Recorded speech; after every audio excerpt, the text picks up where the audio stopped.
무산계급 문화대혁명. 약칭 문화대혁명은 1966년부터 1976년까지 10년 동안 중화인민공화국에서 일어난 대규모 파괴 운동이다. 중국 결국 문화대혁명 시대로 회귀할 것.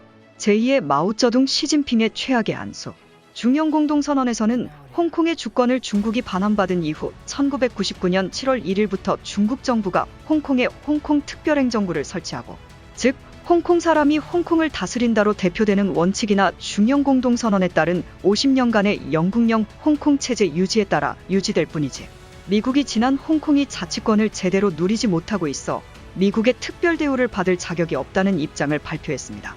AP통신에 따르면 토니 블링컨 국무장관은 이날 의회에 제출한 통지문에서 중국이 홍콩의 자치권을 지속해서 폐지하고 있다며 홍콩에 대한 무역과 금융의 특권을 정당화할 수 없다고 밝혔습니다. 중국이 홍콩을 경제로 공략하는 것은 결국 중국을 압박하기 위한 카드입니다. 중국은 그동안 홍콩을 국제금융시장에서 자본을 조달하는 통로로 이용해왔었기 때문이죠. 거기에 최근 미국 증시에서 중국 기업들을 퇴출시키려는 움직임이 확산되자 중국은 홍콩을 경제의 마지막 보루로 삼은 것입니다. 미국은 매출을 확대하여 회계분식을 일삼는 중국 기업들과 공산당 인민해방군과 연계된 중국 기업들을 퇴출시키는 법안을 추진 중에 있습니다. 이에 중국 기업들은 홍콩 증시로 이전하여 2차 상장을 추진하였는데요. 중국 기업이 미국 금융시장에서 채권을 팔면 미국 당국에 관련 정보를 넘겨야 하지만 홍콩에서는 이런 미국의 통제를 피할 수 있기 때문입니다. 그런데 여기에 바이든 대통령이 홍콩을 압박함으로써 중국 경제에 한 번 더 태클을 건 것이죠. 중국이 아무리 지입으로 지으라고 허세를 부리며 미국을 뛰어넘겠다고 하지만 사실상 아이러니하게도 중국은 미국의 도움 없이는 경제 성장이 불가능하며 심지어 현재 제재까지 받는 입장이니 다시 후진국으로 회귀하지나 않을까 걱정해야 하는 입장입니다. 아시다시피 중국의 경제 성장은 미국의 용인에 의해 이루어진 것입니다. 문화대혁명. 즉 자국의 문화를 자국의 국민들이 스스로 파괴해서 사라지게 만들어버린 전례 없는 벌짓으로 인해 중국 경제는 한없이 나락으로 떨어졌고, 경제 규모 또한 1950년대 말에 5위에서 10위권 밖으로 밀려났으며 국민소득은 북한보다 낮아 세계 최하위권이었습니다. 이에 마오쩌둥 뒤를 이어 집권한 덩샤오핑은 개혁 개방을 선언하며 미국의 자본과 기술의 도움을 전적으로 받아들였습니다. 당시 미국은 소련을 견제하기 위한 수단으로 중국과의 경제 교류를 확대하게 된 것이죠. 미국의 도움으로 오늘날 그나마 입에 풀칠이라도 하게 된 중국은 갑자기 배부르니 눈가리가 확 돌았는지 미국과의 무역전쟁을 선포하게 되었는데, 미국 입장에서는 우스울 뿐입니다.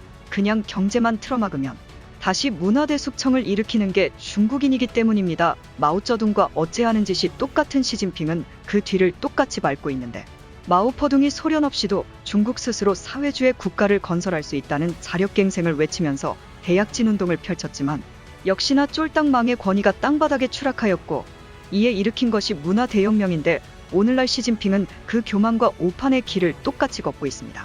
즉 미국의 홍콩 제재는 중국 경제의 근간을 흔들 것이며, 역시나 시진핑은 오만과 아집을 놓지 못해 2차 문화대혁명을 일으키게 될 것이란 게 제 소원입니다. 고맙게도 중국은 그 선택을 하고 있습니다. 미국의 제재를 파회하기 위한 가장 좋은 방법은 우수한 자국의 기술력으로 세계 시장의 주도권을 갖는 것인데, 중국의 반도체 굴기는 완전히 실패로 돌아갔습니다.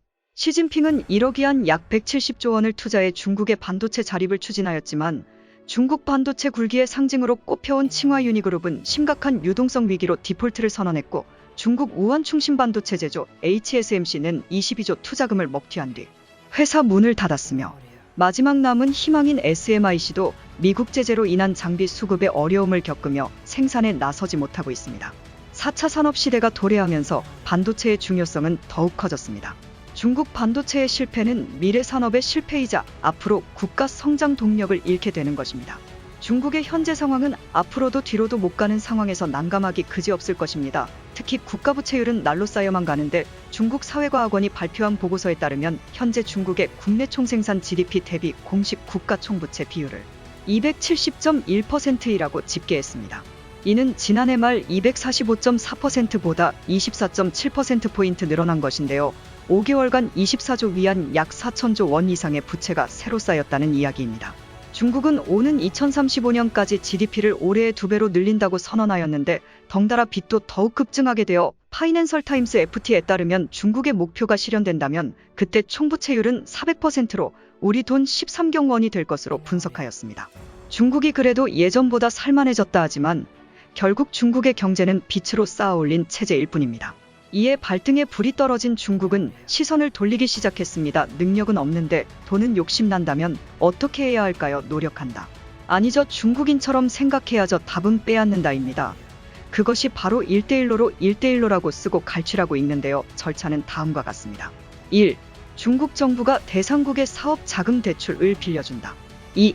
당사국은 인프라 건설을 수주한 중국 기업에게 그 돈을 준다. 3. 건설을 수주한 중국 기업은 중국 제품과 중국 노동력을 사용해서 대충 시설을 짓는다. 4. 부실공사가 끝나면 중국 정부에게는 채권이, 중국 기업들에게는 돈이, 대상국에게는 잉여 사회기반 시설과 빚이 남는다.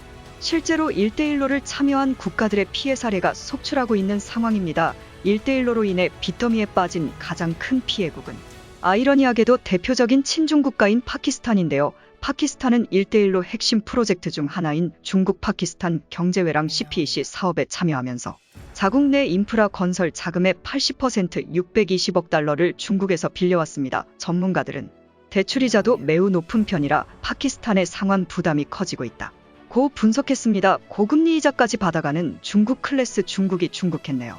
스리랑카도 부채 위기가 갈수록 커지고 있습니다. 마힌다 라자팍사 전 스리랑카 대통령은 기존의 재원 조달 창구였던 아시아개발은행 ADB과 IMF의 손을 벌리는 대신 중국으로부터 대규모 차관을 도입해 인프라에 투자했고 남부 한반토타 항구는 2010년 중국의 자금 지원을 받아 지어졌습니다. 그런데 한반토타항의 이용률이 낮아 적자가 쌓이자 스리랑카 항만공사는 2016년 지분 80%를 중국 국유 항만기업 자오상주에 매각하고 99년간 항구 운영권을 넘겼습니다.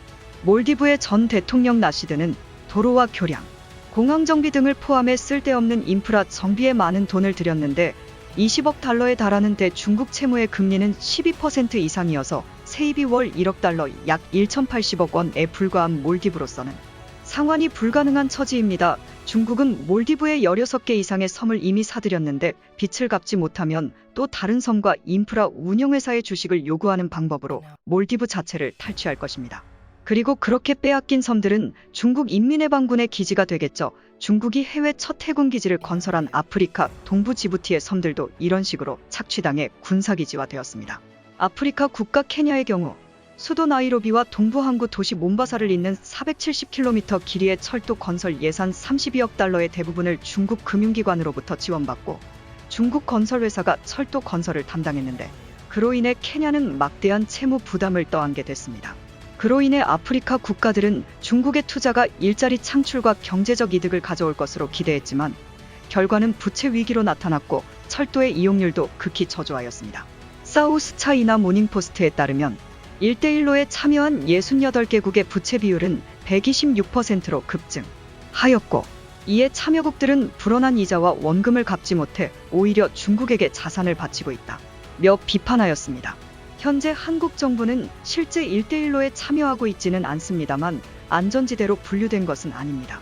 정부와 지자체에서 신북방 정책과 1대1로를 연계할 수 있는 부분을 고려하고 있기 때문이죠. 아무리 궁해도 중국 돈은 받으면 안 됩니다. 배고프다고 땅에 떨어진 더러운 것 주워 먹으면 배탈 나니까요. 다행히도 우리 위대한 국민들은 그 이치를 잘 깨닫고 계십니다. 강원 춘천시와 홍천군 일대에서 조성되고 있는 중국 복합문화타운 사업은 수많은 국민들의 비판을 받고 있습니다. 2018년 계획돼 한중 수교 30주년을 맞는 내년까지 준공을 목표로 하는 이 사업을 철회해달라는 청와대 국민청원이 현재 27만 명을 눈앞에 두고 있습니다. 청원에는 왜 대한민국에 작은 중국을 만들어야 하나요? 이곳은 대한민국이라며 국민들은 대체 왜 우리나라 땅에서 중국의 문화체험 빌미를 제공해야 하는지 이해할 수 없으며 단호하게 반대하는 바다. 중국에 한국 땅을 주지 말라고 적혀 있습니다. 2019년 12월 강원도청이 배포한 보도자료를 보면 중국 복합 문화타운은 춘천과 홍천에 걸쳐 있는 라비에벨 관광단지 500만암 내 120만암 규모로 조성될 예정입니다. 강원도 측은 체계적인 중국 문화 체험 공간 조성으로 한국 관광을 활성화시켜보자는 양국의 이해관계가 맞아떨어져 추진하게 됐다. 고 이 사업 추진 배경을 설명했습니다.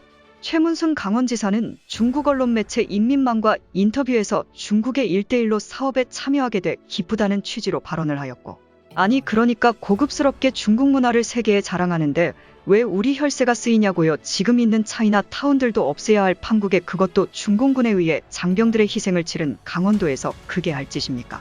우리 문화를 하나씩 잠식해가려는 중국의 수작을 보면 결국 문화를 넘어갈 수만 있다면 대한민국 자체를 식민화시키려는 중국의 야욕을 분명하고 확실하게 깨닫게 됩니다. 홍콩 시위 진압이 끝난 뒤 벽에 남겨진 문구에 이런 글이 적혀 있었죠. 현명하고 지혜로운 여러분의 의견을 지금 댓글에 남겨주세요. 감사합니다.